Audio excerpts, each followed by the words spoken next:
Good afternoon, everybody. At least I hope it's afternoon for you. It's almost afternoon for me in about 7 minutes. I'm in the central time zone. So I know for some of you it might still be morning and others you're well into your afternoon. But we have had a lot of new members and I realize I haven't really shown my face and my voice in here in a while. So I wanted to introduce myself and talk to you about something that's really important if you're just getting started teaching your child to read at home. My name is Mary Gallagher. I'm the co-author with Mark Thogmartin of the book Teach a Child to Read with Children's Books. And we're really excited about this book because we get so much great feedback from parents and such great testimonials of how much it has helped them. But I wanted to talk to you today about an article that I posted last night in this group, and a few of you I think did see it. Hi Laura and Karen. Hi Mark, how are you? This article, it's posted below, so if you're not, it is a long read. I'm just going to be really honest with you. It's a really long read, but I'll give you the synopsis of it, and I'm going to tell you how it applies to teaching reading. But if you're into the article, go ahead and read it. But if you're not, you can take this with you. But the article applies to pretty much anything in life, and I found myself wow, pointing out areas in my life where I've made this mistake about this. He calls it the false next step or something like that. And basically it's, we want to do something, we know it's time for us to jump in and do something, we know we need to make a really big change in our life, so we're ready for the next step. And so what we do is, we start Googling and stuff, and we find, that the one thing that's going to get us to the next phase and get us, jumpstart us. So he uses the idea of exercise. And of course, we've all done this once. We're all guilty of this. We can all identify it. Hi, Vonda. How are you? Thanks for joining, everybody. But basically, he says, okay, I want to exercise, so what do? I pay for a gym membership, I buy the expensive elliptical, I get the weights and the DVDs, and then I'm still not really using any of that because I don't feel good about myself. I need to get like those really nice workout outfits, and and I need a friend to go to the gym with me. But we feel like we're kind of getting towards our goal, or at least we're trying, because we've done something to get towards our goal. We've signed up for the classes, we bought the exercise equipment, we've got the outfits sitting in our closet or in our drawers, and he calls that the false first step or the false next step, because really none of those things are doing anything to get us towards our goal, which is to get fit or in shape or healthier or lose weight or lower our blood pressure or whatever it is, right? We actually have to appropriate those things and use them. And so he goes on in the article, after a lot of talk about fitness and all that stuff, which again was really quite convicting, but he goes on in the article to say then really your next best step is to just use what you have, do what you know, and when you really work that and feel comfortable, you can go to the next thing. So it just hit me like an aha last night as I read this, and I thought about how it is the same thing with teaching reading. I kind of have this standard rant that I go through sometimes about how difficult we make teaching reading, especially in the classroom at school, and how frustrating it could be for teachers as well as parents. And I say to my husband, all I need is a kid and a book, and I could teach him to read. And I really, truly mean that. And that's why our book is called Teach a Child to Read with Children's Books. And that's why we talk a lot about, we don't want you to go out and buy the expensive reading program. We don't want you to go out and buy the magic phonics program. You don't have to wait until you save up enough money to buy the fancy flashcards and the leveled book sets to start making an impact with your child in their reading. So if any of you can kind of identify with that, and you know what I'm talking about, you bought the shiny things, you went on Amazon, you searched, and you bought some things, but they're sitting in your closet, or they're sitting in a drawer, or they're under the desk somewhere, and you really haven't taken the next step to use those things. If that's you, just give me a thumbs up. It's okay, you can be honest. We have all done it. I just talked to my husband about that this morning, something I paid a lot of money for, really didn't use it, right? And it's not benefiting me. And what I realized after the fact, months later, is I kind of already had what I needed to just get started.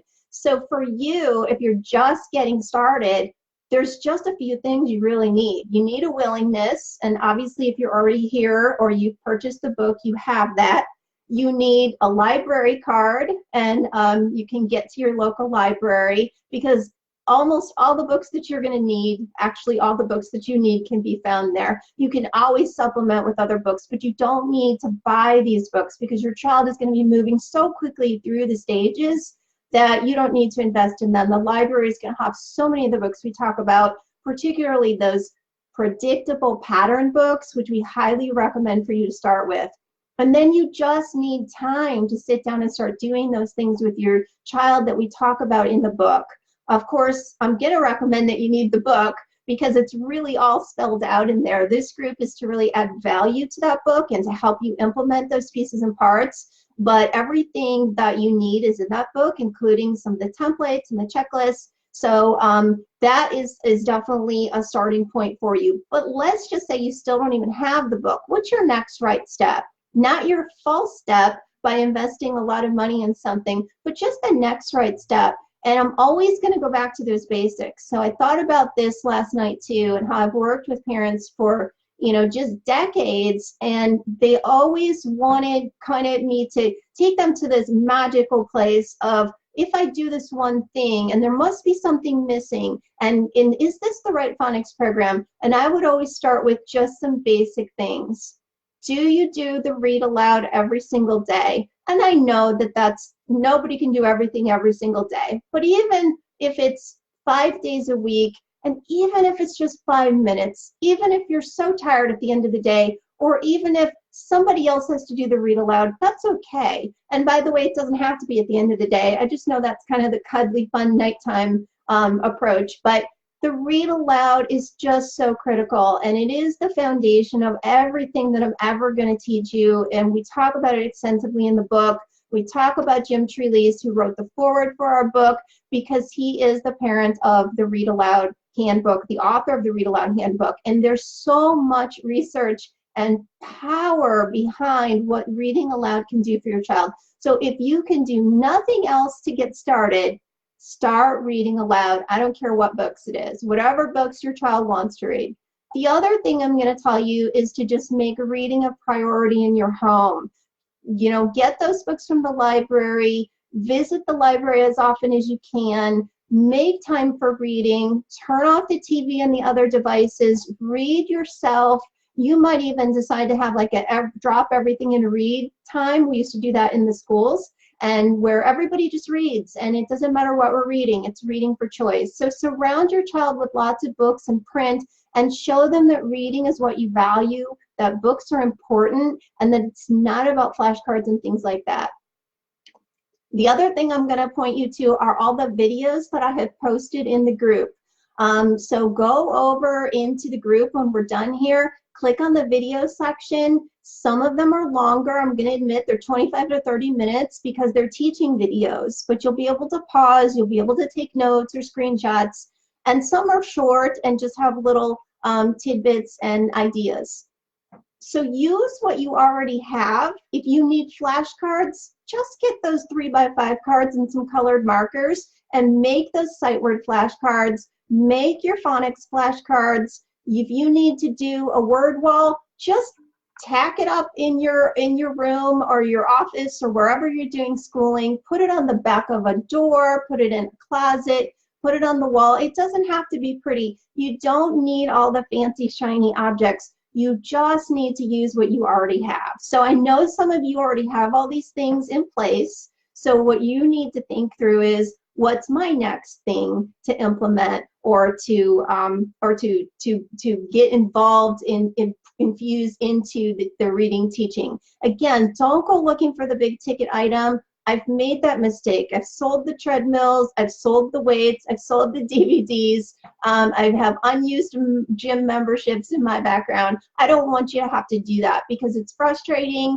and it's also discouraging. And then when you think, so in your mind you're thinking, I've done all these things to move my child forward and he's not making progress. But really those were just false steps. You may have invested some time on Amazon and internet searching, and you may have invested some money, but have you invested in the right things that are ready to move your child forward? So I'm always going to point you back to the foundation. I'm going to step aside here. I want you to see this whiteboard that I have behind me. I know you can't see the words on there, but that is the foundations for a course that I'm building for you, and it's called The Foundations of Reading. I just really want you to get those foundations in place before I go into, here's how to do word sorts and here's how to incorporate writing. I want you to understand those basic things that you can do at home that cost you absolutely nothing. I want you to have those in place before I help you move forward. So that's what's coming.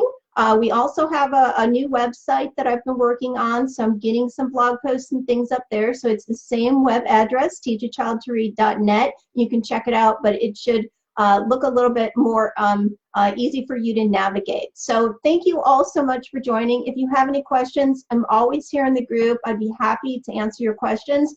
And maybe you are really stuck. What is your next right thing, your next step, not your next false step, and you're tired of purchasing shiny objects that really aren't getting you anywhere? What is something practical you can do? Just shoot me a message and we can talk about it in the group. And if you're not comfortable, feel free to shoot a private message and Mark and I will respond as we can. Thank you all, and I hope that you are encouraged by that. Hope you're having a wonderful day. I'll talk to you soon.